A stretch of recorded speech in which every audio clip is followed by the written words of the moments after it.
Ini bukan peristiwa yang biasa. Bahwa kita bersepakat bahwa ini ada peristiwa yang luar biasa, bukan hanya kasus pembunuhan dan bahkan ada yang menyatakan pembantaian seperti itu.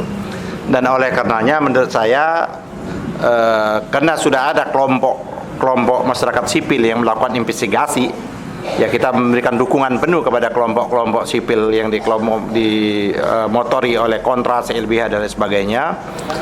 Nah, kita menindaklanjuti, saya kira tahap pertama memang kita meminta bahwa dibentuk, karena ada dua hasil yang berbeda ya, apa yang dilakukan oleh tim independen yang dibentuk pemerintah dengan tim yang dibentuk oleh masyarakat sipil. Dan oleh karenanya sudah pantas dan sudah sepatutnya juga dibentuk tim independen pencari fakta yang sesungguhnya. Itu yang pertama. Yang kedua, saya kira Pak Mursalin harus dalam waktu yang singkat, dalam waktu yang sangat singkat, saya kira perlu kita memberikan dorongan atau memberikan apapun namanya ke Komnas HAM, agar Komnas HAM sebagai institusi negara, ya kan, yang betul-betul melakukan hak-hak fungsinya seperti itu. Karena sudah masuk wilayahnya Komnas HAM lah seperti itu. Kapan saya kira harus diatur lebih konkret seperti itu. Jadi kita harus ke Komnas HAM berdasarkan data-data yang telah ditemukan oleh koalisi masyarakat sipil. Termasuk dari Komnas HAM nanti berlanjut kepada Komnas Internasional gitu. Ya, itu langkah keduanya. Yang ketiga, andai betul pernyataan yang dikemukakan yang beredar selama ini baik di media sosial dan ada pengakuan bahwa gas air mata yang digunakan itu gas air mata yang sudah daluarsa. Artinya gas air mata yang tidak bisa digunakan lagi. Ini tadi bisik-bisik dengan Pak Narko, kalau senjata yang daluarsa nggak bisa nembak, tapi kalau zat kimia itu bisa membahayakan. Pertanyaannya tidak hanya sekedar itu, artinya ada pengalokasian anggaran yang seharusnya dialokasikan untuk itu, tapi tidak dialokasikan menggunakan yang sudah tidak bisa terpakai lagi. Dan oleh karena ini menjadi serius, ada dugaan tentu tindak pidana korupsi. Nah, ini kan tindak pidana korupsi ini bukan dilakukan oleh petugas yang menggunakan itu, tapi harus ada di hulunya. Kenapa masih ada tersebar yang sudah daluarsa? Artinya kan harusnya, ya kan, gas air mata itu dilakukan verifikasi dan lain sebagainya. Unsur tindak pidananya ini, tindak pidana korupsi.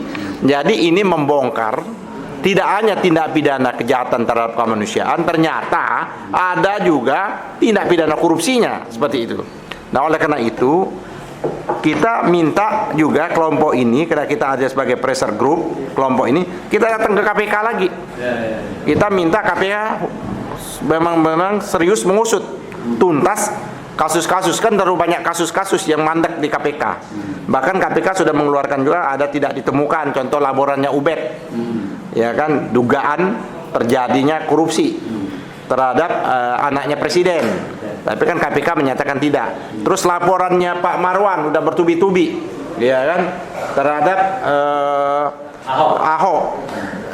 Dan juga bukannya Ahok, terhadap yang sekarang ini yang akan diangkat menjadi pejabat gubernur. Nah, itu kan terindikasi pada waktu terlibat kasus Cengkareng atau tanah Cengkareng seperti itu.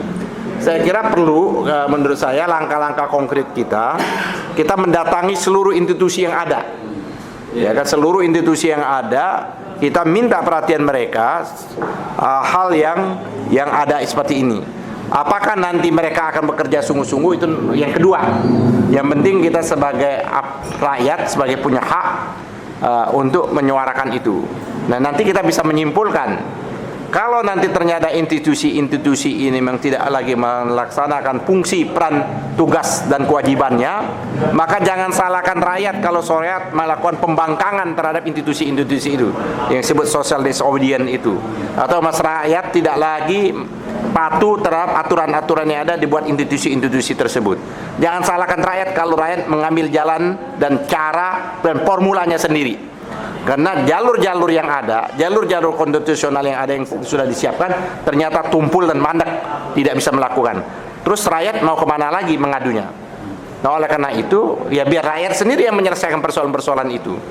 Jadi ini kita sekaligus mau warning betul lembaga-lembaga negara yang diberikan amanah, mereka dibayar berdasarkan uang rakyat, ya kan? Seharusnya melaksanakan fungsi-fungsi itu. Kalau dia tidak melaksanakan fungsi-fungsi itu sudah dilaksanakan, maka jangan salahkan rakyat kalau mengambil langkah dan cara-caranya sendiri.